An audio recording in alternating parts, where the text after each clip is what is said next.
Si hay una cosa que me gusta en este podcast es que yo siempre pienso que hablo de aquellos temas que me preocupan porque me pregunto, si me preocupan a mí, seguramente que también le preocuparán a otras mujeres. Y yo creo que es el caso de que hoy vamos a hablar, porque vamos a hablar de salud, de cómo mejorar esos pequeños hábitos, hacer esas pequeñas mejoras en nuestra vida para sentirnos mejor. Y esto no es una inversión para mañana, es una inversión de futuro, no solamente de mañana, sino de aquí a unos años. Si tenemos unos hábitos buenos dentro de nuestra salud, que sea una salud integral, nuestra vida será mucho mejor. Hoy vamos a hablar con la doctora Monse Prados. Ella es endocrinóloga. A ver si te presento bien, Monse, porque especializada en salud integral de la mujer, también en obesidad y coach de salud, que a mí esto me ha encantado. Bienvenida a Conve de Salud. Muchas gracias, Mariby. Muchas gracias por la invitación. Creo que todo lo que has dicho es fundamental y vamos a hablar mucho sobre este tema, lo vamos a desgranar para poder aportar mucha luz. Cuando hablamos muchas veces de coach de salud, ¿a qué nos estamos refiriendo? Porque el coach que nos acompaña en según qué momentos y en según qué situaciones, lo tenemos muy claro, ya está como muy integrado, pero un coach de salud, ¿qué es lo que está haciendo? ¿Qué es lo que haces tú habitualmente con tus pacientes? Pues el objetivo es ayudar justamente a ver qué visión de salud tiene esa persona y cómo podemos acompañar en el camino para que esa persona tome unas decisiones que le ayuden a encontrar esa situación, ¿no? Esa situación en la que se encuentra bien, en la que se encuentra vital, en la que prevenimos, la palabra clave. Y si ya tenemos alguna enfermedad, pues ayudamos a controlarla. Pero sobre todo la clave es acompañar, ver qué es lo que necesita la persona. Es muy importante ser específico y Ujú. adaptado a la persona. Por esto es tan importante, ¿no? Esa comunicación y ese caminar de la mano. Caminar de la mano que muchas veces lo primero que tenemos que hacer es plantear que podemos mejorar, Ujú. porque lo primero es querer, ¿no? Exactamente, exactamente. Has dicho una de las cosas más importantes. Para poder cambiar hábitos, una de las cosas más importantes es tener esa intención, ese querer. Y puede parecer fácil, pero muchas veces Ujú. a mí me pasa en la consulta de endocrinología también, pues que personas que vienen con alguna enfermedad, pues sí que tienen la intención de mejorar, porque todos queremos mejorar, lógicamente, y sentirnos bien, pero de ahí a que realmente quieran cambiar algún hábito, lo hagan porque se lo decimos, en este caso yo, se lo dice la enfermera, es importante que cada persona decida cambiar por un motivo propio. Ujú. Esa es como la clave, esa es la intención, encontrar ese para qué, ¿no? Para qué no es lo mismo que por qué. Para qué hace mucho más referencia hacia el futuro, hacia la acción, hacia no tanto los motivos que me llevan a cambiar, sino como a un movilizador hacia qué quiero conseguir. Esto siempre Ujú. nos va a ayudar mucho más a establecer ese camino, que ya de por sí es complicado. Es el dar, tomar acción y, sobre todo, no esperar a ver las orejas del lobo, no esperar a tener un Claro. problema de salud. Claro, esto es fundamental y cuando hablamos de estilo de vida saludable, justamente nos puede ayudar a controlar enfermedades, sí, pero sobre todo nos puede ayudar en prevención y nos puede ayudar a un envejecimiento saludable. Ujú. Eso es lo que necesitamos. Esa sería la idea, no esperar a que podamos tener una enfermedad. Y a mí me gusta mucho hacer el comentario de que hay personas que piensan que porque tengan un peso adecuado, que un peso no es igual a salud. Yo Ujú. siempre esto lo digo, porque tengan un peso adecuado, pues quizá puedan alimentarse como quieren o no necesitan hacer actividad física o pueden consumir según qué tóxicos porque ellas se ven bien, es Sí. cierto, Ujú. pero esto no es sinónimo de salud.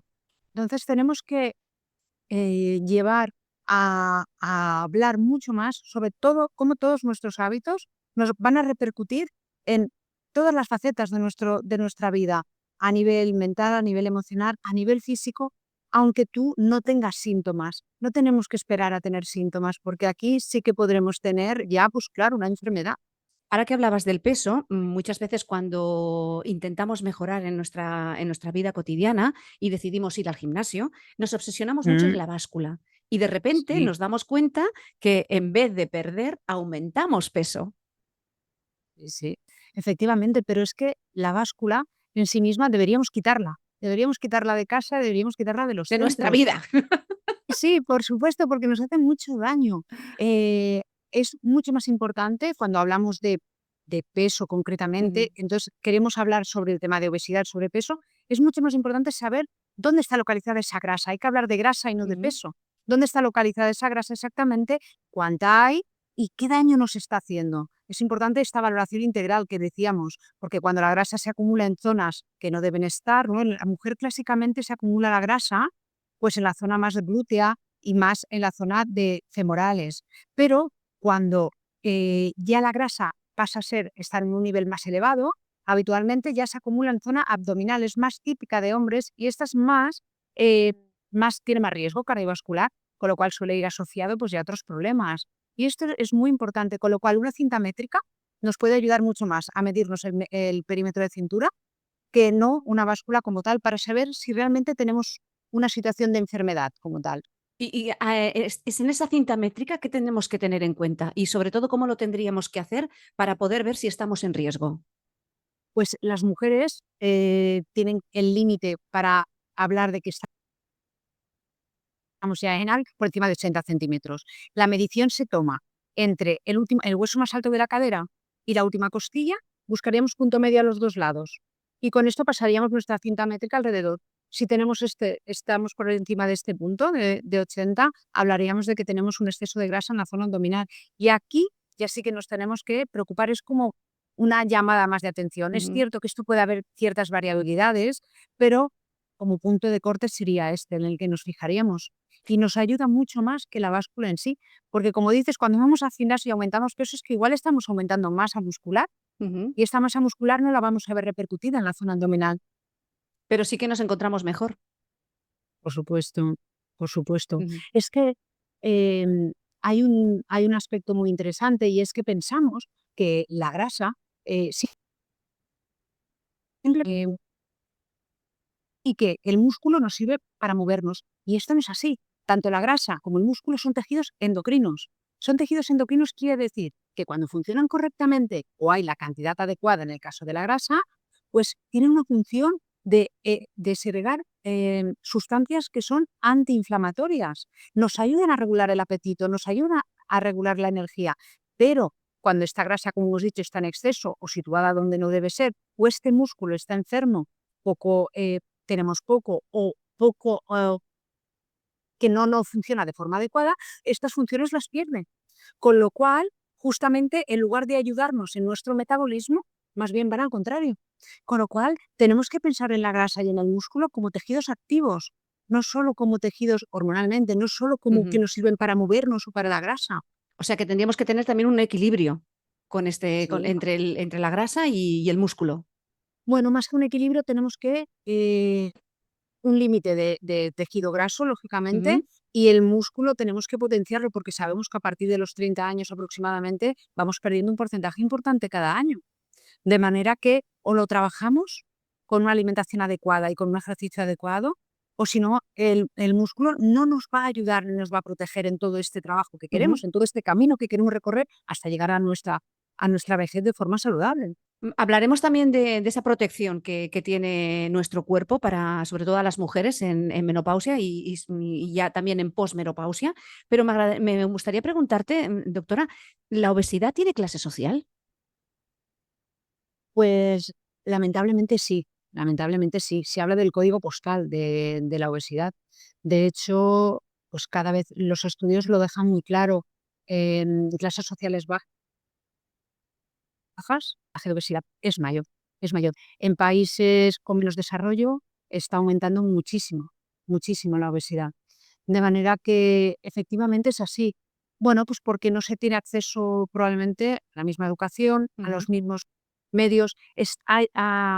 Es mucho más económico, desgraciadamente, alimentarnos de alimentos ultraprocesados. Y probablemente, pues como decíamos, la cantidad de formación, de educación que tienen, que ya nos cuesta en llegar a cualquier clase social, pues probablemente a una clase social más desfavorecida, pues todavía cuesta más. Pero es que fíjate que uno de los factores que más importa en el desarrollo de la obesidad es el entorno. Llamamos que es un entorno obesogénico y probablemente en estas clases sociales pues todo esto está mucho más ujú. potenciado. Claro, estamos hablando del entorno que no de la genética. La genética de todos modos está detrás de un gran porcentaje también de casos de obesidad, de muchísimos. Lo que pasa es que esta genética se puede ver modulada por nuestro estilo de vida. De manera que sí que hay enfermedades genéticas que sí o sí nos van a causar obesidad, hay obesidades muy severas, pero luego hay otros factores que pueden estar modificados en función de nuestro estilo de vida. Esto se le llama epigenética, que es Ujú. pues, la capacidad que se tiene para activar o desactivar algunos genes en función de a qué están expuestos, ya que estamos expuestos. De manera que la genética es muy importante, el entorno es muy importante y nuestro estilo de vida sería como el factor decisivo y además es aquel que tenemos muy a nuestro alcance. Ujú. Yo siempre digo, se trata de empoderar a las personas en lo que sí pueden hacer, no jamás desde la culpabilidad, sino desde lo que tengo la libertad de poder llegar a hacer. Y para esto, tú has dicho antes, estábamos hablando, y has dicho una palabra que me encanta, que es comprender. Cuando comprendemos cómo suceden las cosas, es mucho más fácil tomar partido hacia ello, porque cuando no sabemos qué nos está ocurriendo, muchas veces creemos que es culpa nuestra o muchas veces creemos que no podemos hacer nada para ello, Ujú. para cambiarlo. Entonces, comprendernos es básico, tener esa información.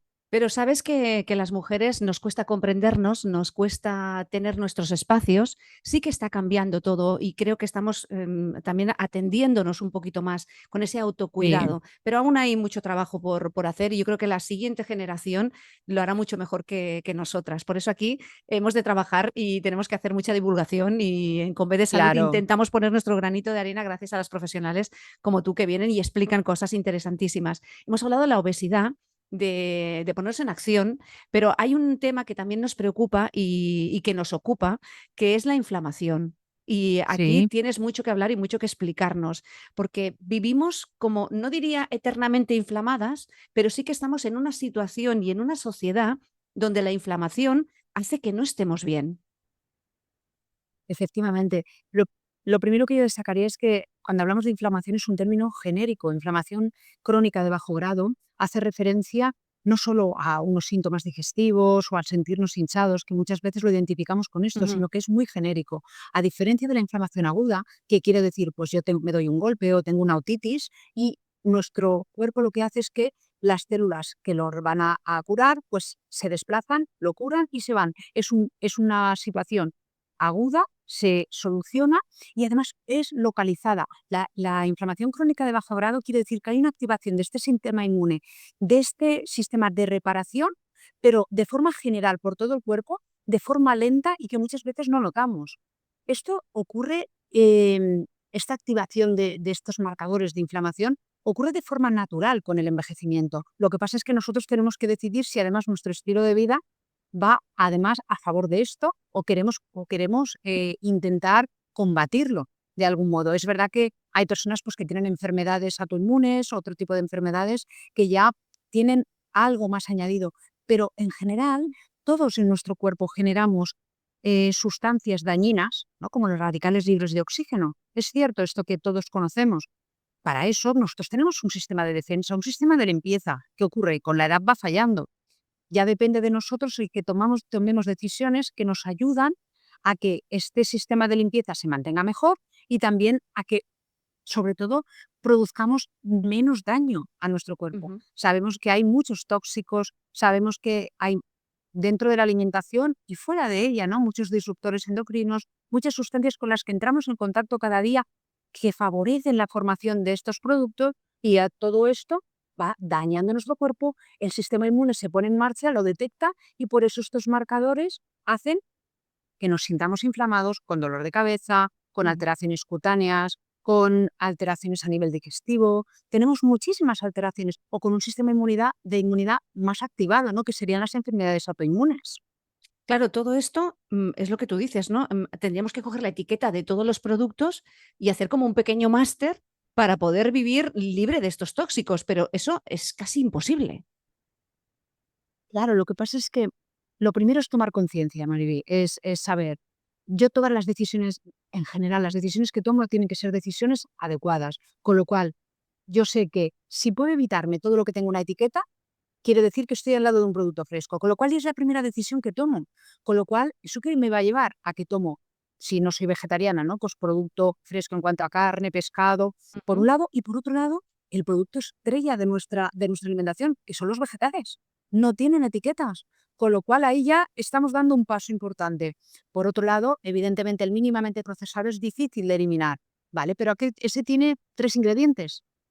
Todo lo que pase de ahí ya tiene que ser algo esporádico y sobre todo saberlo. Pues bueno, hoy yo lo estoy consumiendo pues porque me gusta, puede ser, claro que sí, pero no es lo habitual para mí, porque sé que me daña, porque sé que me daña. Ujú, Claro, yo siempre lo digo en la consulta, todo lo que está en un paquete, piensa que esto no sale de ningún sitio natural. Esto, para mantenerse así, necesita unos aditivos y esos aditivos mantienen el alimento, pero interaccionan con tu cuerpo también.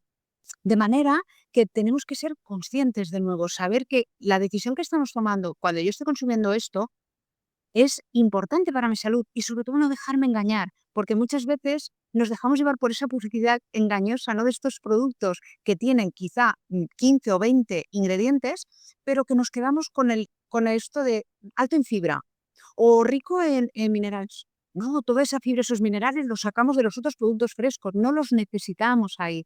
Jamás, yo como mensaje de esto te diría, jamás necesitamos un ultraprocesado para adquirir ese tipo de sustancias tan importantes para nosotros. Eso claro. nunca. Nos quedamos con el merchandising, nos quedamos con la portada de la caja Claro, o del envase y no miramos la claro, etiqueta. Y ahí sí que exacto. tendríamos, en los colegios yo creo que también tenía que haber, evidentemente tenía que cambiar muchas cosas, ¿eh? Pero una de ellas sería el saber alimentarnos, el saber leer que si hay un producto Sí, en la primera línea, es el que predomina en ese producto. Y muchas veces estamos comprando una cosa y estamos comiendo otra. por supuesto. El primer producto que sale es el más importante. Por ejemplo, al comprar un fiambre de jamón, tienes que ver cuando tienes un 60, 70, 80% de carne, si tú estás comprando carne, ¿qué es lo que tiene? Con lo cual siempre por encima de 95, si puede ser 98%. Eso no quiere decir que aún así no lleve otros productos, porque Ujú, tiene aditivos, es un procesado. Pero dentro del ultraprocesado también podemos intentar elegir, ¿no? Pues aquel que al menos nos esté aportando algo más de producto. ujú. Respecto a lo que decías de la educación, yo creo que es fundamental. De hecho, yo creo que tanto en colegios como en empresas tendría que haber una parte obligatoria de autocuidado. Hablemos de alimentación, hablemos de ejercicio y hablemos de gestión de estrés y emociones. Esto que está olvidadísimo y que es tan Sí, sí, importante, sí, sí, sí. porque, claro, queremos aprender, muchas veces queremos que nuestros hijos sepan comportarse de según qué modo, que sean adecuados, que no expresen que sí, pero nosotros no sabemos tampoco. Entonces es tan importante, ¿no?, que aprendamos Ujú. los que no nos lo enseñaron y si puede ser que las nuevas generaciones fueran enseñados en el nivel, a nivel educativo. Te voy a contar un secreto, y es que me han cambiado el horario de trabajo y con unas compañeras hemos decidido cada mañana, en un momento de la mañana que estamos muy tranquilas, hacemos una serie de 20 sentadillas diarias. ¿Qué Wow. dices? ¿No es mucho? No, pero ya las hemos hecho. Muy bien, claro que sí. Fíjate que en la parte de actividad física podemos hablar de 3 niveles. Podríamos hablar, sí, sí, del ejercicio físico programado, en el que durante un tiempo haces unas repeticiones, vale, eso sí. Luego tenemos una actividad de nuestra vida diaria, pues hay personas que tienen trabajos que se mueven más, o Ujú, con las tareas de la casa, o cuando vamos a buscar al niño al colegio, pues somos más activos. Pero luego está esa otra parte de reducir el sedentarismo a tope, que es lo que tú me estás comentando. Tenemos, es verdad, unas obligaciones en el trabajo y te confieso que yo, siempre que puedo en mi consulta, hago lo mismo que tú. Reducir el sedentarismo, pues levantándome y haciendo solo sentadillas desde la silla, sí, sí, sí, sí. levantarme y sentarme. Y hacer unos estiramientos del cuello. Además, todo esto te conecta con el momento, te ayuda a bajar tensión. De manera que tenemos un doble beneficio. Es fantástico. Mira, Enhorabuena. y además, no solo eso, Monse, porque hemos conseguido crear como una piña. El hecho de que cuando hablabas de las emociones, también se crea y se genera un buen rollo Ujú, que ya claro. empiezas el día de manera diferente. Sí, sí, totalmente, Oye, totalmente. esos pequeños hábitos, ¿no? En catalán hay una frase, hay un dicho que el movimiento de la mariposa, ¿no? El aleteo de la mariposa que puede Sí, cambiar el mundo. Aquí sí. pequeñas cosas también pueden hacer que nuestra vida sea un poquito más bonita, ¿no? Y que nos sintamos mejor para que en un futuro podamos enfrentarnos a enfermedades o a situaciones que ahora mismo no creemos que nos puedan llegar. En la mujer hay un momento que también tiene problemas con su cuerpo y con el metabolismo, el cambio de la menopausia, las tiroides que también afectan muchísimo a mujeres, no sé si más a mujeres que hombres. Sí, sí, sí, efectivamente. Las enfermedades autoinmunes como tal ya son más prevalentes, son más frecuentes en mujeres. Y la causa más frecuente de hipotiroidismo, de que la tiroides no funcione, es la autoinmune, es la tiroiditis crónica, la enfermedad de Hashimoto. Entonces, efectivamente, te diría que hasta un 20% de mujeres alrededor de los 60 años pueden tener este tipo de alteración, pero muchas no lo saben.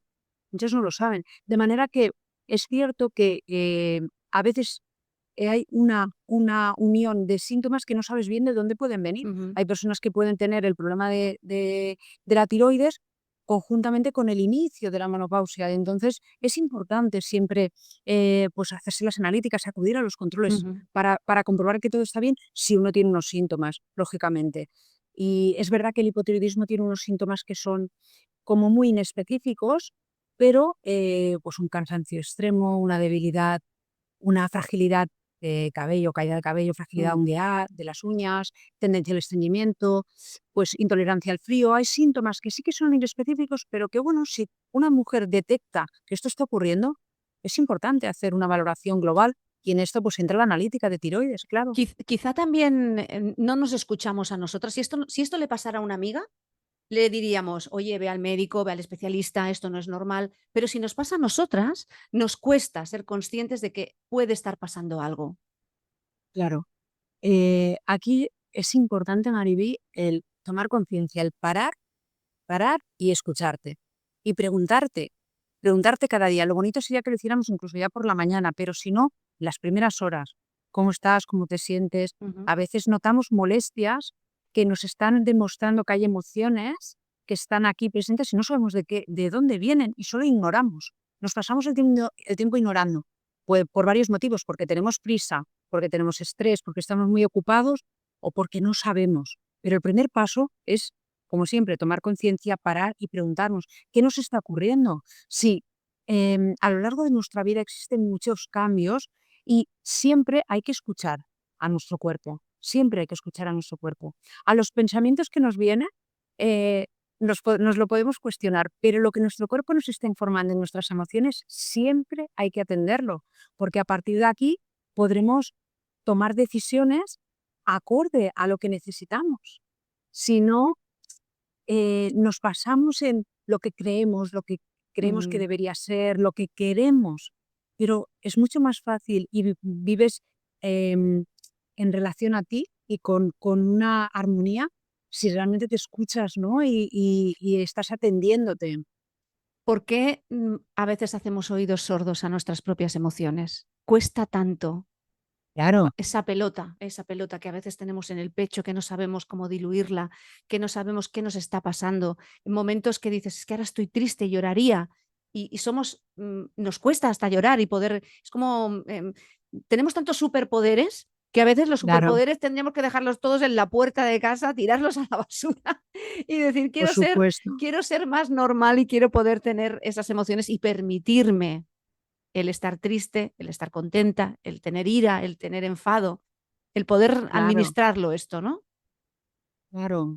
Es que todas las emociones son válidas, todas las necesitamos. Lamentablemente, pues la mayoría del tiempo estamos experimentando a lo mejor emociones que no nos gustan. Pues puede ser, pero para algo sirven esas emociones. Si te ha ocurrido algo que te produce tristeza, pues esa emoción te lleva a comportarte de cierta manera, a preguntarte, a indagar. Para eso sirve, ¿no? Si nos hemos enfadado, pues ¿por qué es? ¿Por qué ocurre? Siempre nos tenemos que preguntar. Otra cosa es cómo expresamos esa emoción hacia el exterior. Eso ya es, ¿Qué hacemos con eh, eso, eh? claro, esa regulación emocional que nos sirve a Mm, nosotros para calmarnos y también nos sirve a cómo afrontamos delante de los demás. La ujú. regulación emocional es fundamental. No siempre y en todo momento tenemos que preguntarnos y hablarnos sobre esa emoción, porque quizá no siempre estamos preparados. A veces simplemente pues podemos dejarla pasar entreteniéndonos, pero no olvidarla porque está ahí, no está ahí, pero cuando es muy intensa, para ayudarnos a soportarla, pues sí que es verdad que podemos relajarnos pues con música, con Ujú. haciendo alguna actividad que nos guste y luego ya volveremos a ella, ¿no? Nos preguntaremos, ¿qué me está diciendo esta emoción a mí? Ujú. Monse, cuando estás en consulta y tienes a pacientes y estás en el rol de coach de salud, administrar todo esto no debe ser nada fácil. Bueno, lo más importante es que escuchar a la persona, escuchar a la persona. Hay una de las herramientas que a mí más me gustan y que me he formado en ella porque creo que es la clave, es la entrevista motivacional. La entrevista motivacional hace referencia a cómo la persona está en el centro y es la que Ujú, decide y es la que tiene que adquirir este compromiso con ella misma. De manera que muchas veces no se hacen preguntas abiertas o no se escucha suficiente a la persona porque creemos que va a hablar demasiado, pero es que eso es justamente lo que se necesita. Entonces, yo empiezo mis consultas, sobre todo, cuéntame qué es lo que quieres conseguir, qué es lo que te ha traído a esta consulta, para así poder entender mejor a la persona y a partir de ahí ir desgranando cada aspecto, porque todo es importante en una persona. Fíjate que no hace mucho tuve una persona en la consulta que me hablaba sobre el tema de la inflamación, pero tenía un tema emocional y de estrés muy, muy grave, muy, muy grave. Entonces, cuando vas hablando y compartes, te vas dando cuenta de esto. Entonces, muchas veces, como hemos dicho, no podemos necesitar tratamientos complejos, puede ser, pero muchas veces, si sabemos lo que nos ocurre, como hemos dicho antes, nos comprendemos y podemos volver a tomar medidas ujú. para gestionar esto, quizá todo esto pueda resolverse. Y esto muchas veces a mí esta parte me encanta de la consulta, en la cual la persona ayudas a la persona a darse Ujú. cuenta porque todo lo hace la persona. Es lo que te digo, nosotros guiamos y yo en mi consulta como endocrino, no solo como coach de salud, también me gusta pensar así. Pienso que al final la persona es la dueña de su salud. Nosotros somos pues personas que acompañamos, que guiamos Ujú. y en función de cuánto quiere saber la persona o de cómo quiere enfocarlo, pues actuamos de un modo u otro, pero al final siempre es la persona La la que decide. medicina en eso sí que ha cambiado mucho. ¿Está preparada para Eh, este siglo? bueno, todavía quedan muchos cambios, quedan muchos cambios. Por desgracia, en la sanidad pública, pues el tiempo probablemente es una de las grandes limitaciones y también la formación de los profesionales, Ujú, porque es verdad que hace ya muchos años que yo estudié medicina, pero toda la parte del cuidado emocional, pues no se tenía en cuenta. Toda la parte de entrevista al paciente en sí mismo. Y ahora, pues está claro que es una parte fundamental. Es una parte fundamental. El utilizar gran parte de tu consulta escuchando y viendo cómo se puede orientar para que esa persona tome compromisos, lo que decíamos. ujú. Las personas cambian cuando ellas mismas se escuchan decir lo que van a hacer, no porque yo se lo diga. Esto ocurre cuando comparamos una atención tradicional con una atención eh, impartida por un coach, vemos que estos hábitos pueden pasar de retenerse o de llevarse a cabo de un 10% al cabo de unos meses, de 1 o 3 meses, hasta quizá un 50-60%, porque aquí entra el compromiso, entra el conocimiento, el autoconocimiento, la visión de esa persona que tiene de su salud. No entra el tratamiento, el enfoque tradicional en el cual Ujú. los médicos somos y hemos sido más autoritarios, ¿no? Esto no tiene cabida ya en el sistema, en un sistema como el de ahora. Querer es poder. Esto sí que lo vamos a tener que impartir. Doctora, nos queda muy poquito tiempo y a mí me gustaría que nos dieras una pincelada de esos pequeños hábitos que pueden hacer que la vida sea más bonita. Uy, para que tu vida sea más bonita, yo siempre digo, ¿cuánto tiempo, que esto además lo hemos comentado un poquito, cuánto tiempo al día te pasas contigo misma? Ese sería como el primero. Descansa, para. No quiere decir que todo el mundo tenga que meditar, porque es cierto que me requiere un proceso de aprendizaje, pero para mí te diría que personalmente supuso un cambio radical en mi vida. Ese momento en el que tú te preguntas todo, qué estoy pensando, qué estoy sintiendo, qué estoy notando, todo es fundamental. A partir de ahí es mucho más fácil la regulación, como hemos dicho antes. Ese yo creo que sería como la gran clave, pero la segunda, la parte de actividad física, de ejercicio físico. ¿Cómo puede ayudarnos tanto a nivel físico como a nivel mental? Es fundamental que sepamos que a todas las edades lo que hayamos hecho hasta ahora es pasado. Es importante centrarnos aquí y saber que siempre podemos hacer algo. Yo esto en la consulta siempre lo digo, hay personas que tienen limitaciones en las extremidades inferiores, en columna, siempre podemos hacer algo. Si tú haces ejercicios de brazos, estás ejercitando músculo. Como hemos dicho, ese músculo cuando crece, cuando se haga más potente y más efectivo, nos va a ejercer una función protectora, al igual que si potenciamos el de la pierna. No pasa nada. De manera que esta información es importante que se conozca. Trabajemos nuestro cuerpo para estar mejor tanto física como mentalmente. El sueño sería como el tercer pilar, Ujú, ¿no? El descanso, un descanso adecuado. Pensamos que queremos hacer tantas cosas que no tenemos ujú. tiempo. El tiempo de descansar y descansar de calidad es sagrado, es sagrado. Y claro, por último, como no, el tema de la nutrición. Pero pequeños consejos, no nos volvamos locos. Si Sí. puedes hacerlo, te interesa, te gusta, fantástico, contra más y mejor lo hagamos, no te digo que no, pero a veces con pequeños cambios. Tomar suficiente proteína y de calidad, no tomar ultraprocesados con el pequeño consejo que hemos dado al inicio. Esto es fundamental. Y que la gran mayoría de nuestra alimentación a lo largo del día sea producto vegetal. Muchos colores, porque nos van a provocar, nos van a proporcionar muchas sustancias, muchos elementos que nos van a ayudar en esa lucha, en esa tarea de combatir la inflamación, de combatir pues, todas estas enfermedades y Mm. ayudarnos en la promoción de la longevidad saludable. Y además estamos en una zona, en nuestro país que tenemos una huerta fantástica. Sí, Sí, que sí, esto por lo único que supuesto. tenemos que hacer es disfrutarlo. Doctora Montse Prados, ha sido un placer tenerte con B de Muchas Salud. gracias. Espero que no sea la última vez, sino que sea la primera de muchas. Estoy encantada de haber estado aquí contigo. Muchas gracias por la invitación y, por supuesto, aquí nos Gracias. volveremos a ver.